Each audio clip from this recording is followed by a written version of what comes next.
I know that many of you love to read books, and I suppose that many of you are already familiar with some of the writings of Helena Petrovna Blavatsky. But it is the case with Blavatsky, as it is also with other writers, artists, playwrights, musicians, composers, that they are known by the general public for some major work. But at the same time, they may have produced some minor work, a gem, as I describe this particular work tonight, The Voice of the Silence. They may have produced some minor work with which the general public is largely unaware.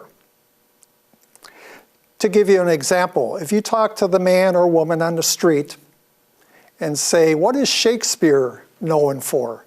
Well, just about everybody will say he's a famous playwright.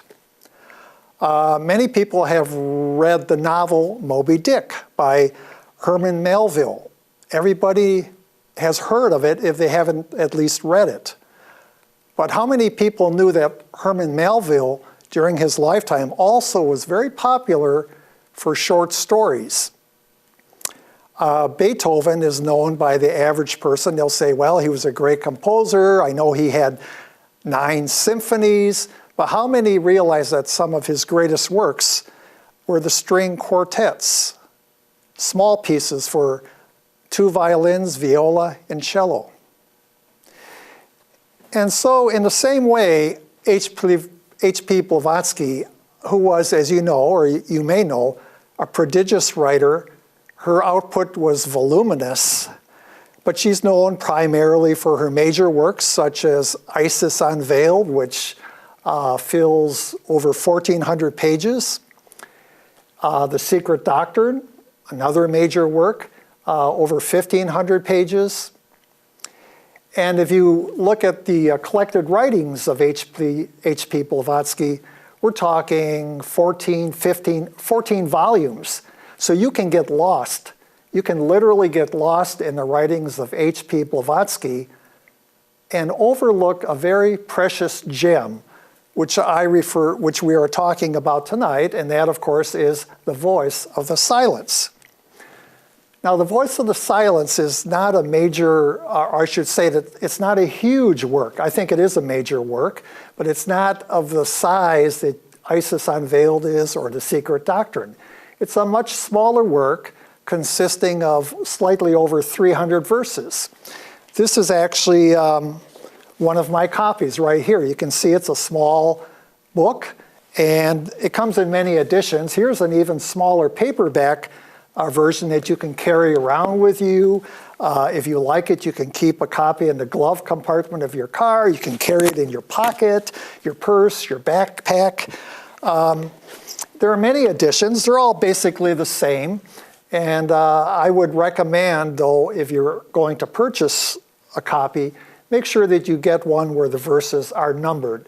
There are a couple editions without numbered verses, but you should get the numbered verses. It's a lot easier to follow. So a lot of people in the Theosophical Society and outside of the society who have read this and have read other pieces of literature in our repertoire refer to The Voice of the Silence as a classic of theosophical literature. That raises the question, what is a classic? You know, that word gets tossed around today by advertising and marketing people. A new song comes out and they say it's an instant classic. A fast food chain comes out with a new culinary concoction and they say it's a new classic, but that's a debasement of the real meaning of classic. So let me just say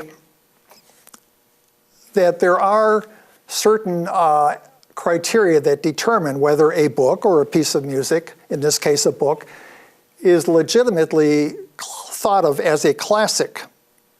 Now, years ago, I came across an essay by an Italian writer by the name of Italo Calvino. The name I may not be familiar with to you, but you can look up his essay online. It's simply called Why Read the Classics? And of course, he was referring not only to recent works, but going way back to the Roman and Greek times. And he gave 14 reasons why a person should familiarize themselves with the classics, 4 of which I think are relevant to the book that we'll be talking about tonight. First of all, a classic is a book which you often hear people saying, I'm rereading such and such. I'm rereading Moby Dick, or I'm rereading The Secret Doctrine. They've already read it once, maybe twice, even 3 times, but they're going back to it again. That is a sign of a classic. Or you could say the same thing, I'm re-listening to Beethoven's Ninth Symphony or whatever. Secondly, a classic is a book, in this case a book, which offers a sense of discovery, not only on the first and second time, but maybe even on the third and fourth and fifth reading. You discover something new that you had not seen the first time. You may have read the words, but it didn't really sink in all the levels of meaning that were conveyed by that word. So as a corollary to that second point, Calvino says in his essay, a classic is a book which has never exhausted all it has to say to its readers. It's like a well that never runs dry. It's great. You can come back to it again and again, and invariably you will find something, some little shade of meaning, some nuance that you may have missed before. And finally, point 4, which is actually somewhat paradoxical, he says that a classic is a book which even on the first read gives you the sense of rereading something that you've read before. Why is this? Well, it's because books that are considered classics in some shape or form deal with universal truths. And those truths have been recognized by perceptive and intuitive and creative people throughout history. Another author may have spoken to that same truth that you're reading in the little book, The Voice of the Silence, but he or she may have phrased it differently, may have framed it differently. So when you read The Voice, you say, that sounds like something I read before. So those are the 4 characteristics of a classic. And indeed, The Voice is considered a theosophical classic. By the way, it is considered a spiritual guidebook. And in the theosophical literature, it's often grouped with 2 other small books, At the Feet of the Master, and a little more obscure book called Light on the Path. Those 3 books are often sold as a package, and they all have to do with living a spiritual life. Of those 3, The Voice of the Silence is very much different, which we'll get into in a minute. And I will also say that it's very unlike many of the other writings that came from the pen of H.P. Blavatsky. And as long as I'm on the subject of classics, that word might scare some people because they associate a classic with something that's old.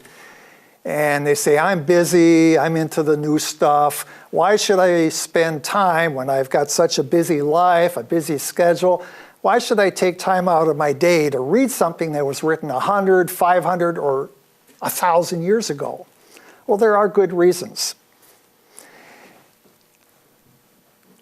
But, and some of those are that you get a perspective, a timeless perspective, on universal truths.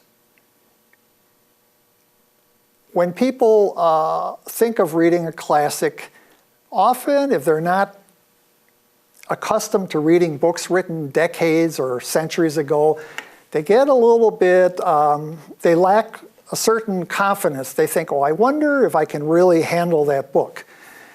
And so what they often do, and I did this too, by the way, when I was younger, I wanted to read some of these difficult books like The Secret Doctrine, and I tried a few pages and I said, oh boy, this is beyond me.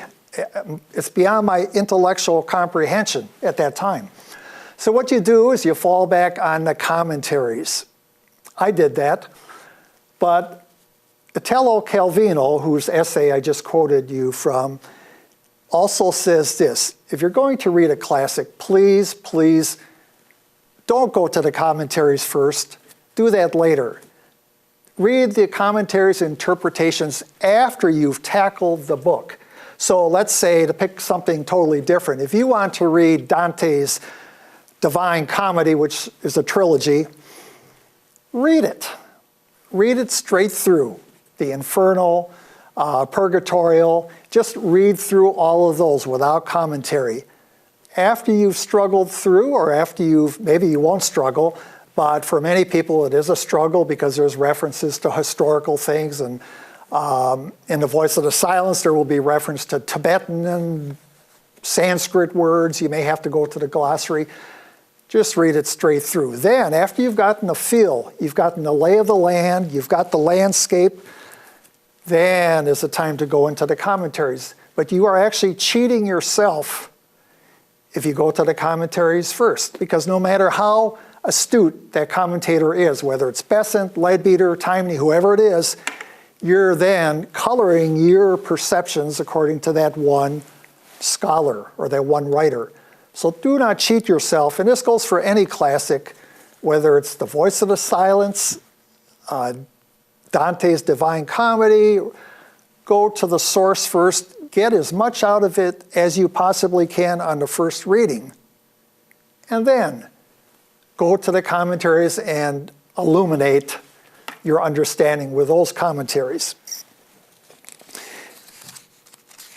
Because if you go to the commentaries first, they actually serve as a kind of smoke screen, and you don't want that. You want to take it in yourself, your own genuine first impressions. So, I referred to The Voice of the Silence as a little gem, and indeed it is. Now, when we think of literal gems like diamonds, rubies, emeralds, beautiful stones that people spend a lot of money on, they were always framed, either in a ring, a pendant. They're framed. And so too, I hope to frame The Voice of the Silence by giving you some context. This is an introductory talk. This is not a deep dive into the voice. That would take a whole weekend or a series of classes. But we're going to do an introduction, and I feel this can be of most value to you by giving you an overall idea of where the voice falls, how to view it as a piece of literature. It is written in the Tibetan Buddhist style, or I should say not the style, but it is a Buddhist teaching. There are many Buddhist teachings, words in there. But that does not mean you can't appreciate it if you are a Christian or a Jew. Just like the Bhagavad Gita is read the world over, you don't have to be an Indian or a Hindu to appreciate the Bhagavad Gita. The Buddhist literature is, it's huge. Literature in the field of Buddhism can fill a library. And that literature, as voluminous as it is, basically falls into two categories. One are the sutras, the other are the shastras. You may not be familiar with those terms. The sutras are said to be the original words spoken by the Lord Gautama, the Buddha. The shastras, which is much more voluminous, is comprised of many scholars, commentators, who have written tomes, huge books, volumes and volumes on the Buddha's teachings. So, although The Voice of the Silence does not claim to be representing the actual words of the Buddha, because then it would be considered a sutra, it does not say it's giving his actual words. In actual point of fact, when you read it, it feels and it sounds like a sutra. And like the discourses of the Buddha, the voice seeks to inspire. It seeks to uplift you rather than to instruct. And that's kind of reminds me of the very first passage, the very first verse of the voice. These instructions are for those, and then it goes on. These instructions are for, and then it tells you who they're for. So if you just read that much, you would say, oh, this is a book of instruction. Now, it is a guidebook. There are helpful tips and suggestions given, but that's really not what it's about. It's meant to speak to the heart, not to the head. Instructions are for the intellect. Inspiration goes to the heart. And so, in other words, it's not, if you were to classify the voice, it doesn't belong so much to the literature of information, which is designed to increase your knowledge. That would be a book like The Key to Theosophy, also by H.P. Blavatsky.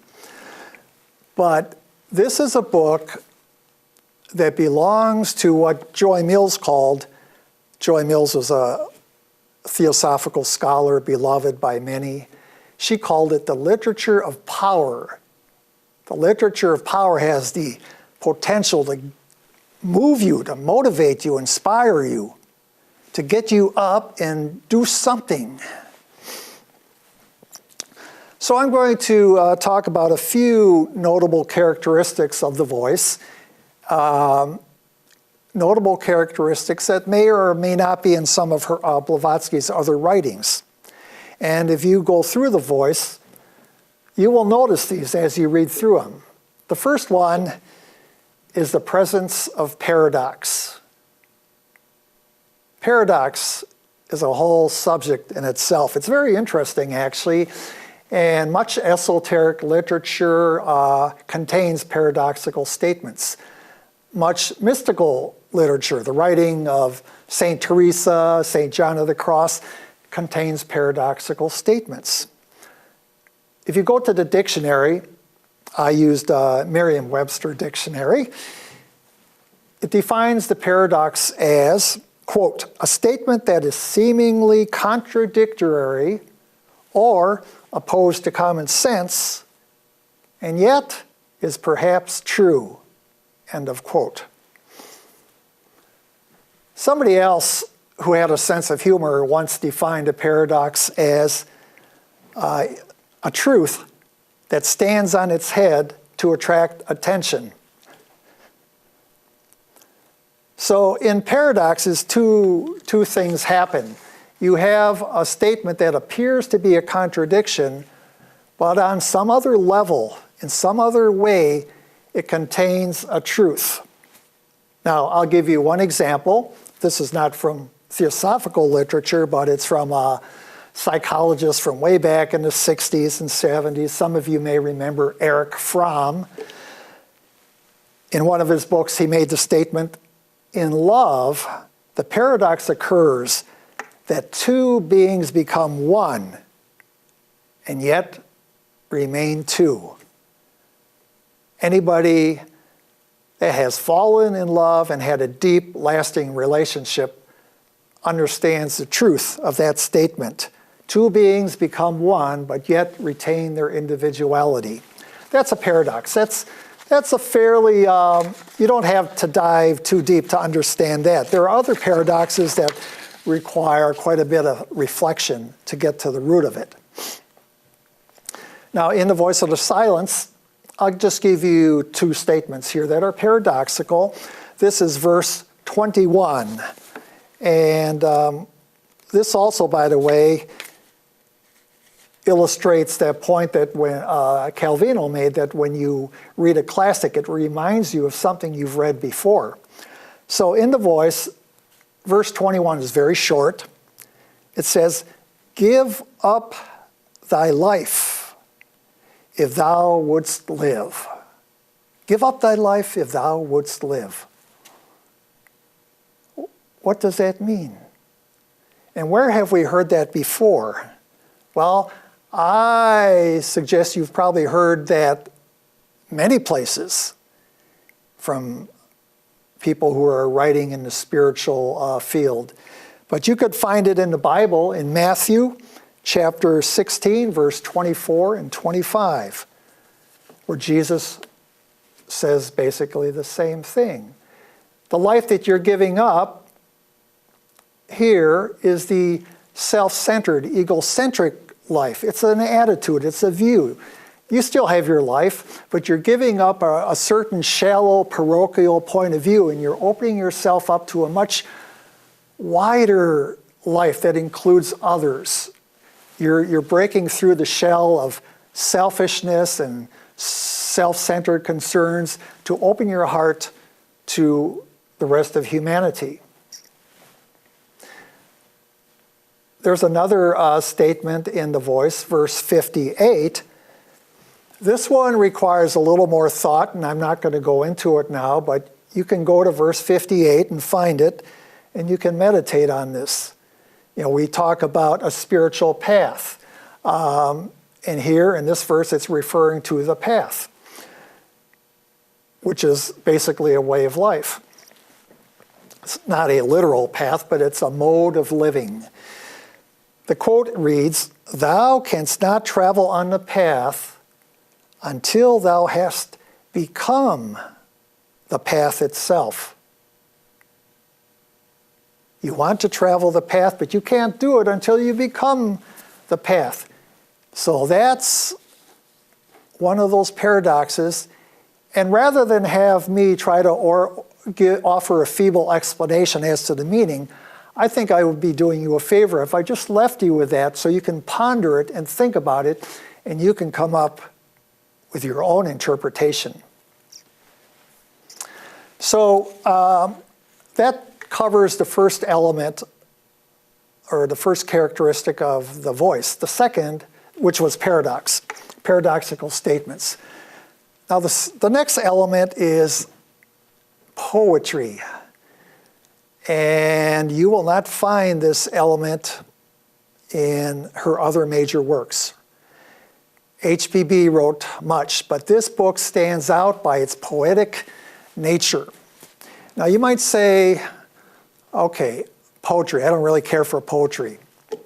Well, what is the elements of poetry, if you've ever read? Basically, there's three elements. One is rhyme. The second is meter, like a rhythm. And third is poetic imagery. Well, you don't really have rhyme in The Voice of the Silence, and you don't have meter so much, although there are a few passages that have a kind of rhythm. But what really stands out and what really makes it poetry is the poetic imagery. Now, all poetic images are based on comparison.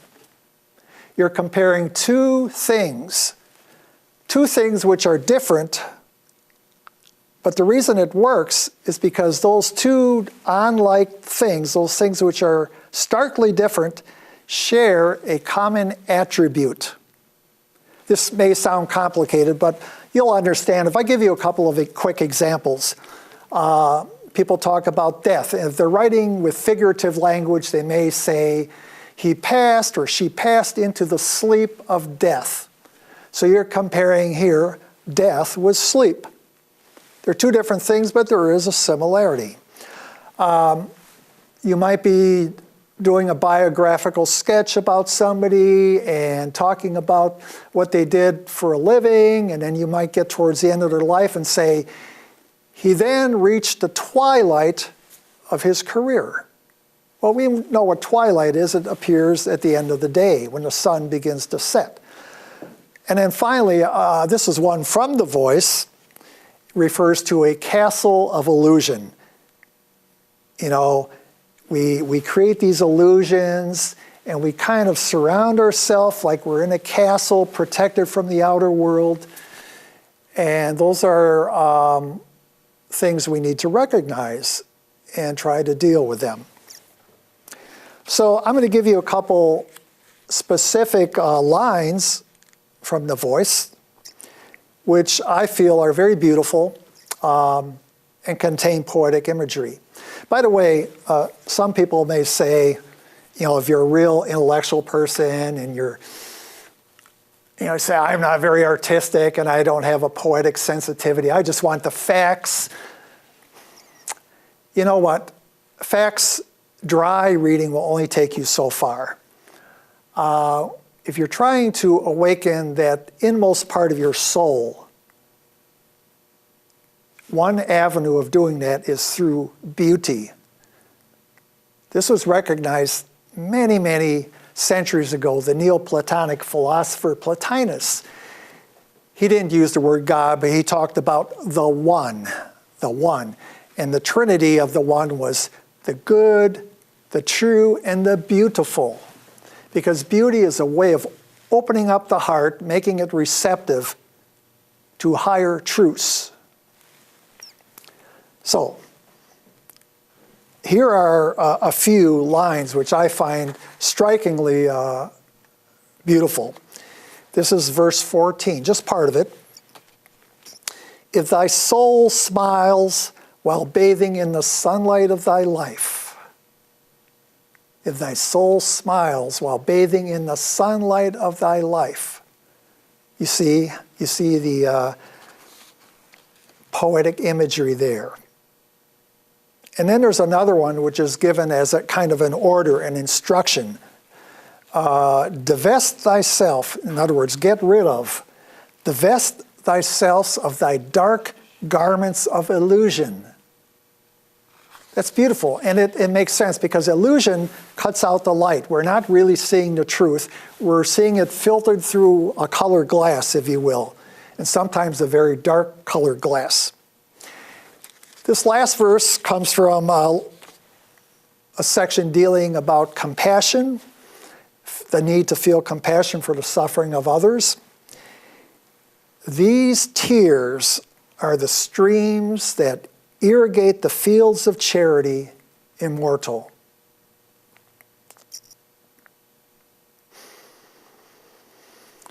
In other words, tears represent compassion for those who are suffering. Charity, our actions helping others, can be motivated by that feeling of empathy for those who are suffering, wherever they may be, in our family, our neighbor, somebody around the world. So there are many, many verses like that in the Voice, and I should just add as a footnote, after you've read through the Voice, assuming you're going to do that, and some of you have, I know many of you are quite familiar with it, this is a book that you can not only read straight through, but many people, including myself, what we do is we take passages like that, we write them down in a little notebook and we use them for meditation. There's many, many verses in here, short verses that you can use as a subject for meditation. So we've covered paradox, poetic imagery, and a third characteristic found in the Voice is the element of mysticism. In fact, you might even say the title, The Voice of the Silence. It has kind of a mystical sound to it. But the subject of mysticism is one that many people are confused. If you listen to the people in the media and people that really don't have a background in this, they'll throw the word mysticism around often in a derogatory way, but they have no clue what it means. I came across an article written in 1990. It was in the Theosophist, one of our journals, printed in India. And the article's by Beatrice Brutto. It's called The Validity of Mysticism.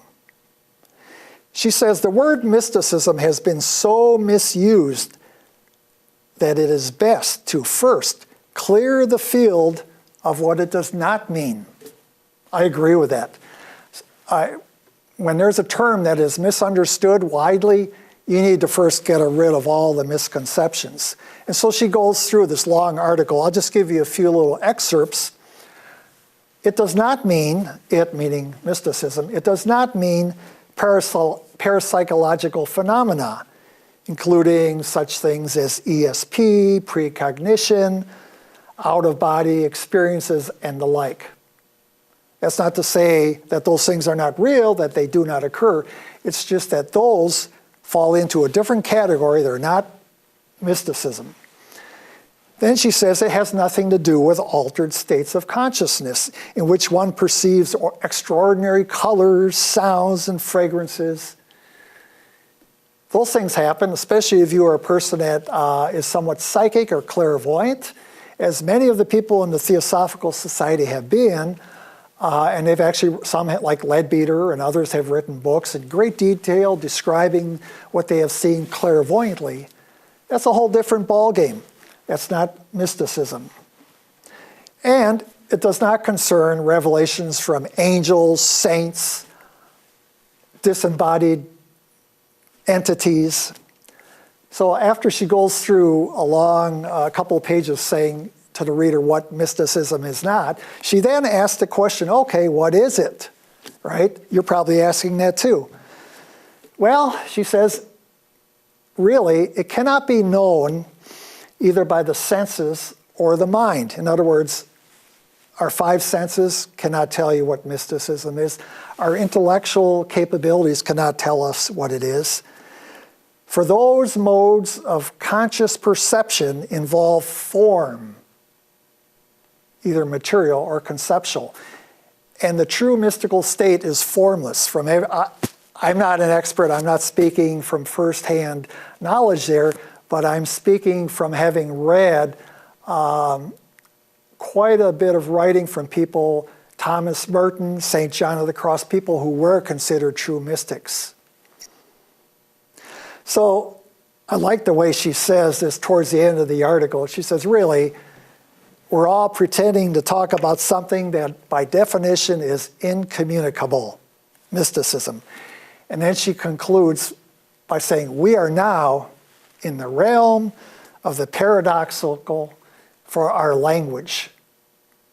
And that is so true. You may have heard that when it comes to the deepest underlying truths of spirituality, they cannot really be conveyed in their full entirety by words. Yes, to some extent they can, but you lose a lot. And that's why many of the great writers refer or employ the use of literary devices such as paradoxical language, poetic imagery, because it stirs up something within you. It opens the heart that registers at a higher octave that just plain ordinary prosaic language does not do. You can't talk about mysticism in a language as though you're writing a cookbook or an instruction manual for how to create an engine or fix your car. It requires a whole different sensitive kind of language. So those are the characteristics. There are some more, but I will just keep this reasonably short. In terms of the actual book itself, I want to say a few words about the structure of it and its source. Now, when you look at some of the classics in theosophical literature, how does the author divide the work?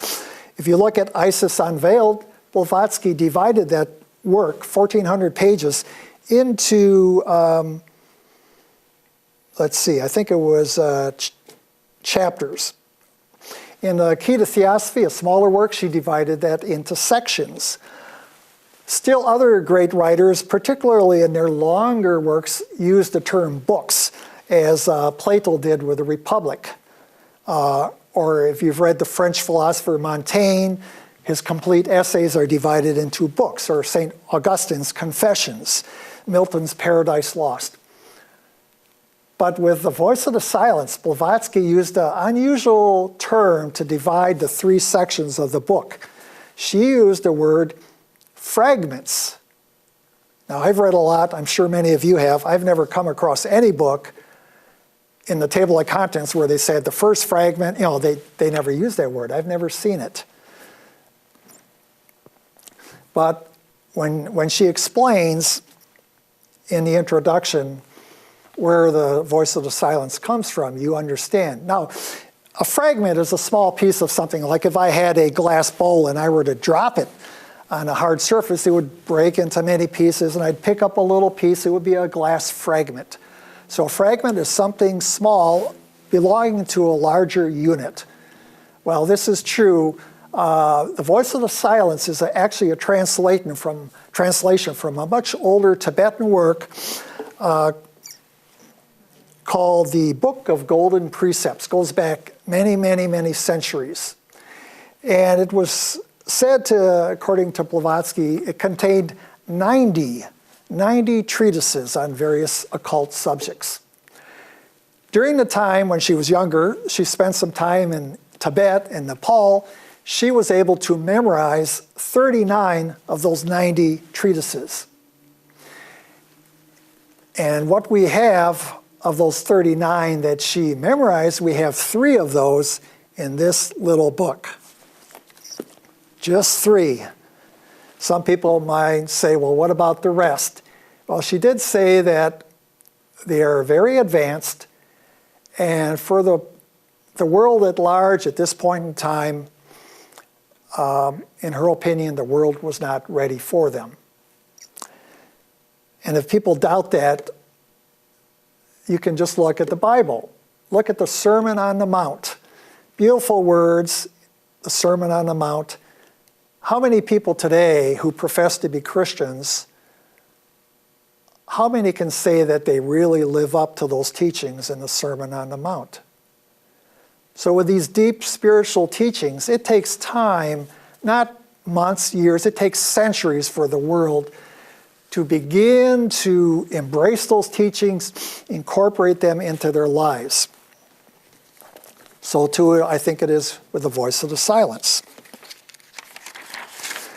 Now, when you open a book, how many of you look at you go to the table of contents perhaps, how many of you actually look at the dedication page? It comes very early. If you do look at the dedication page, you might not spend much time there, right? The author is usually dedicating a book to his wife or a husband or somebody, the editor or somebody who helped them. Maybe they're a mother or dad. And so you glance at it and you move on. You say, okay, that's nice, but it really doesn't pertain to your enjoyment of the book. That's not the case with many of Blavatsky's books. For example, in Isis Unveiled, that great 2-volume work, the dedication begins, I won't read the whole thing, the author dedicates these volumes to the Theosophical Society.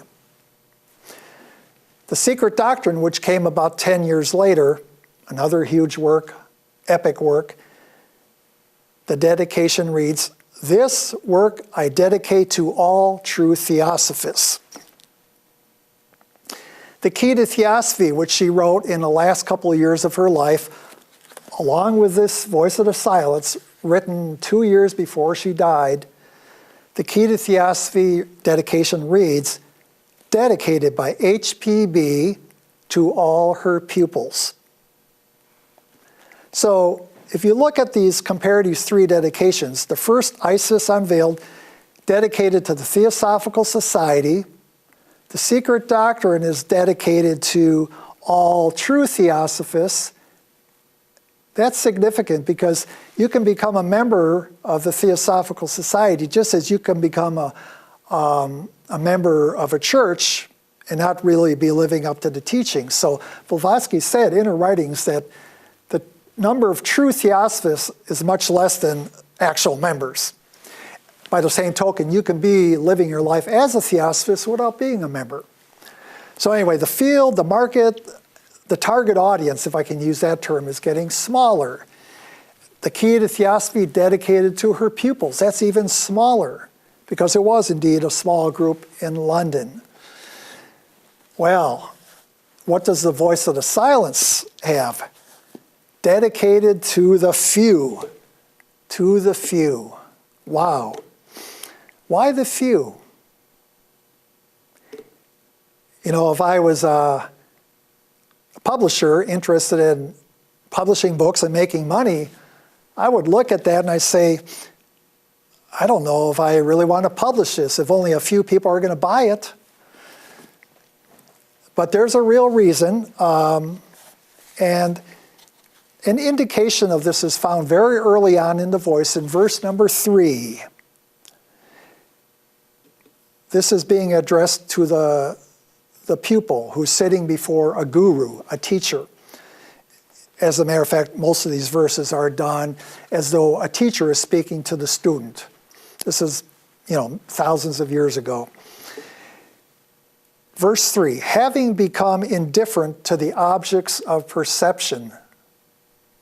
Wow, that's like one of the 8 limbs of Patanjali's Yoga Sutras.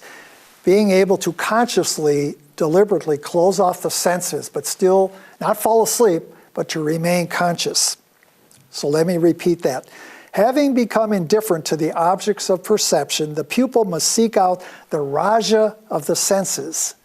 The raja of the senses. We have 5 senses, but in Indian philosophy, the mind, which controls the senses or interprets the data from the senses, that is considered the king or raja of the senses.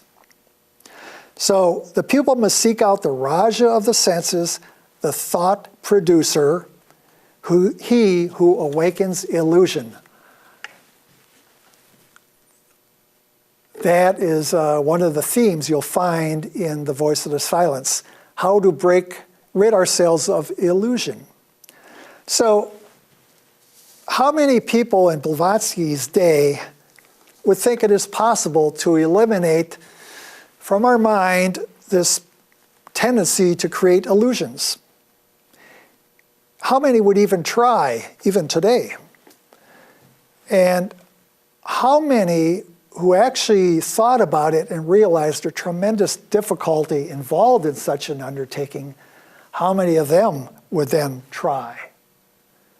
So in one sense, the dedication to the few is quite appropriate. But let that not discourage you from reading the book, because this book can be of great value to people who are just in the beginning stages, a neophyte, if we may use that term.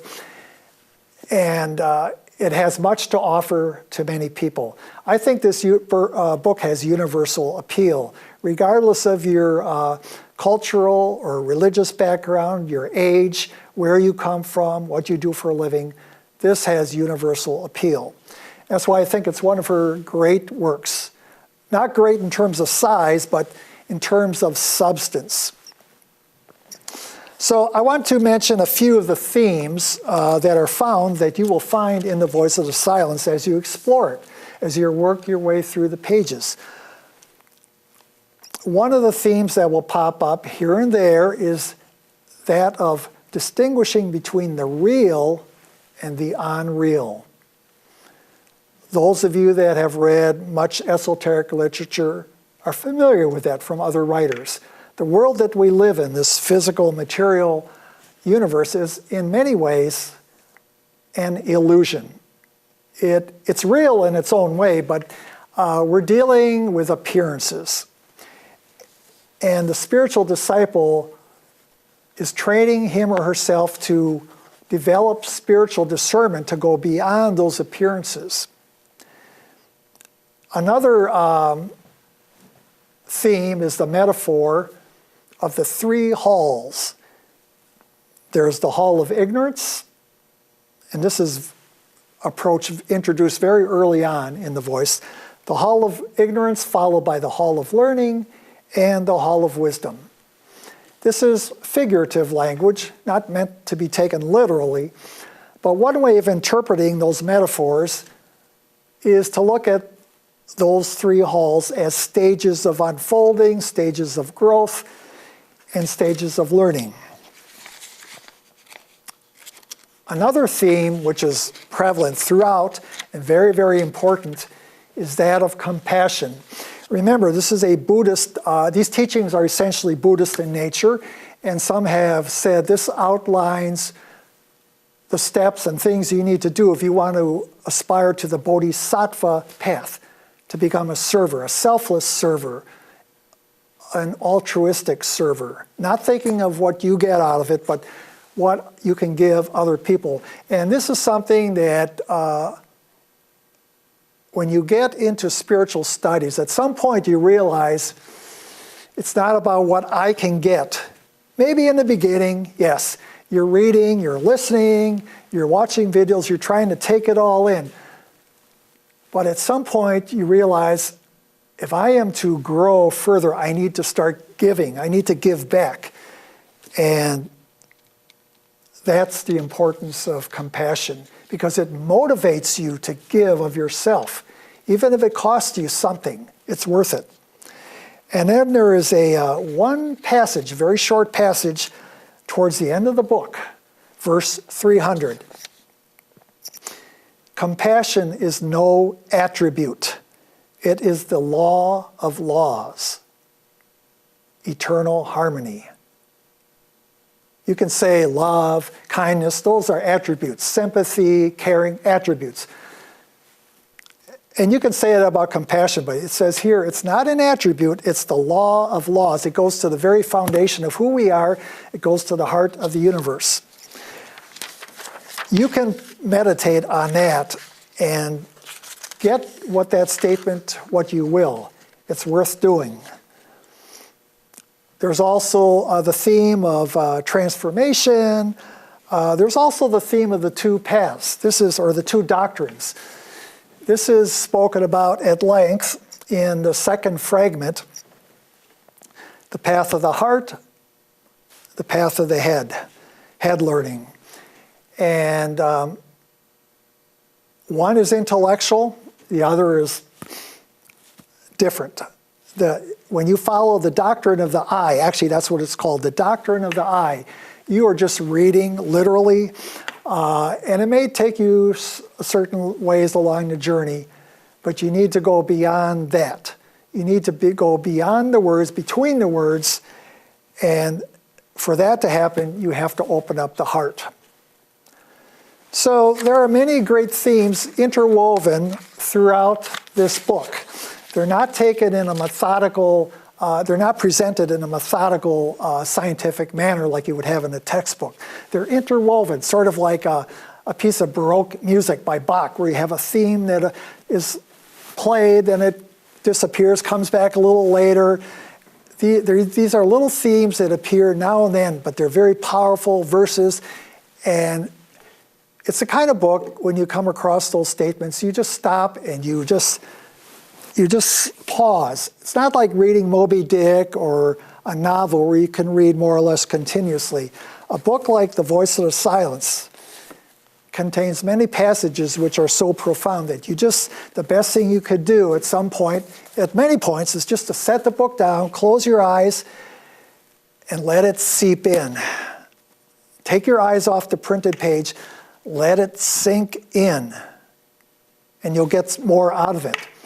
And if you come back to the book years later, like many of you do with classic books, you'll find that you'll delve deeper and deeper into those passages, which you first recognize as having deep meaning, but maybe you dove this far.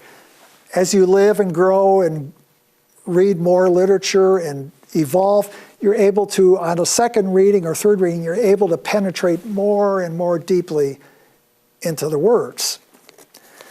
Now, I'll say one thing to close this out. There are many passages in the Voice which could be discouraging to some readers.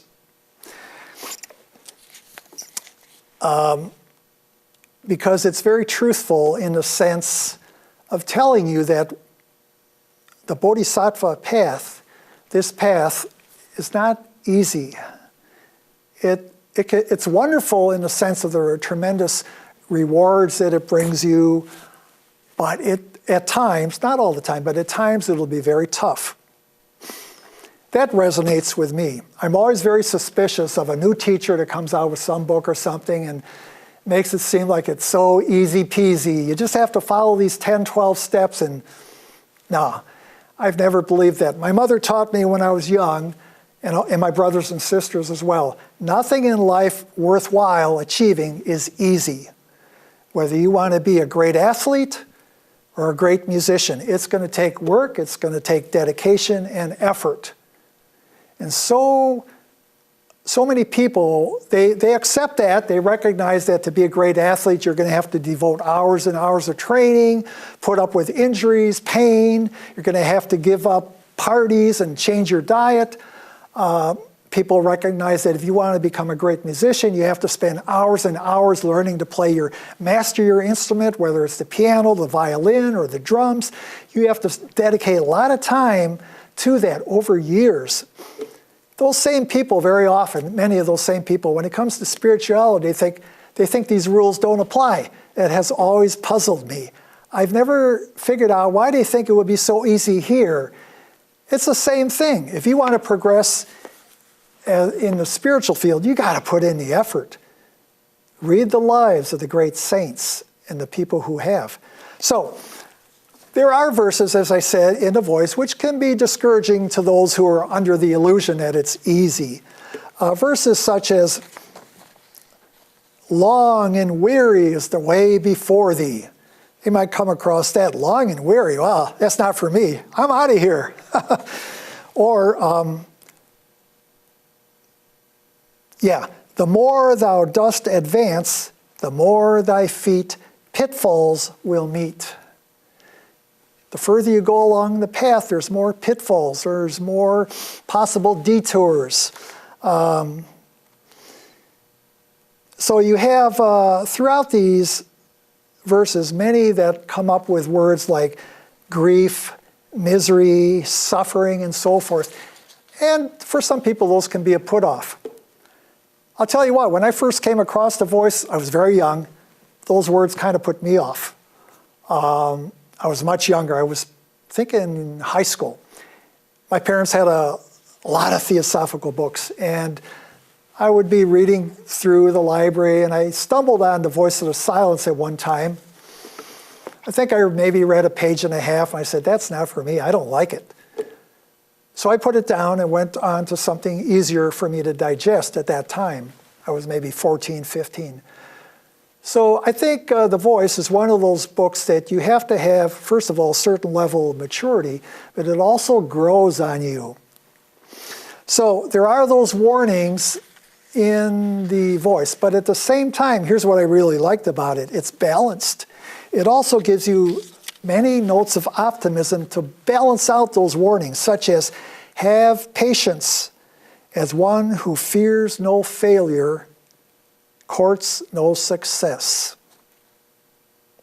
Or here's another one, very beautiful. Have perseverance as one who doth forevermore endure. Don't give up. Persevere. The soul within you does live forever. This body, this personality, it's good for one go-around. But the real you inside, it's been here before. It's been here before many times, and will do so in the future. Here's another one. The more one dares, the more he shall obtain. You know, if you set your goals low, you're just going to achieve little things. You're not going to be able to write home to mother about it because it won't be very impressive. But if you set your goals high, even though you may not reach that high goal, you'll probably get, if you're sincere and earnest, you might get close to it. That's something to write home about, figuratively speaking, because you don't want to be bragging, but just in a manner of speaking. And another one, each sincere attempt wins its reward in time.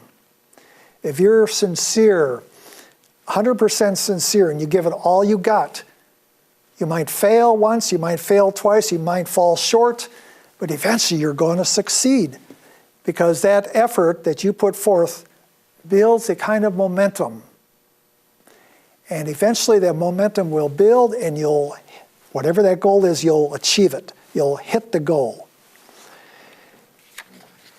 So I'm going to close now. We've talked about The Voice of the Silence, and I hope that for those of you that have it in your library, many of you have it, maybe haven't read it for years, I hope maybe you'll go back at some time, pick it up, and reacquaint yourself with these wonderful verses. For those of you that do not have The Voice, I hope that some of you will go ahead and buy yourself a copy. They're not very expensive. And I hope you'll immerse yourself in these verses.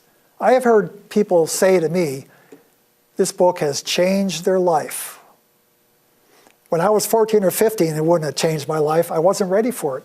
But at a certain point in your life, you are ready for books of this deep substance. And this is one that can really change your life. So I'm going to close with a short little piece written by Blavatsky.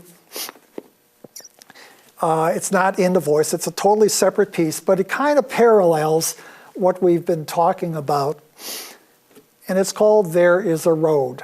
Some of you are familiar with this. It's a beautiful little piece. There is a road, steep and thorny, beset with perils of every kind, but yet a road, and it leads to the very heart of the universe. I can tell you how to find those who will show you the secret gateway that opens inwardly only and closes fast behind the neophyte forevermore. There is no danger that dauntless courage cannot conquer. There is no trial that spotless purity cannot pass through. And there is no difficulty that strong intellect cannot surmount. For those who win onwards, there is rewards past all telling, the power to bless and save humanity. For those who fail, there are other lives in which success may come. What a beautiful statement. And you might look that up. I'm sure it's online somewhere. There is a road. If you read that again, you might ask, where is this road? And why is the gateway that opens inwardly, why is it secret? And why does it open to a steep and thorny road? Why can't it be a superhighway that just cruises along with no potholes? And finally, why does that gate close forevermore once you've entered? Well, I'll leave those questions to you. They're worth pondering, worth answering. So thank you for joining me. I do hope that you will acquaint yourself with the pages of The Voice of the Silence. And there I hope that you even try to make it a part of your life. Thank you.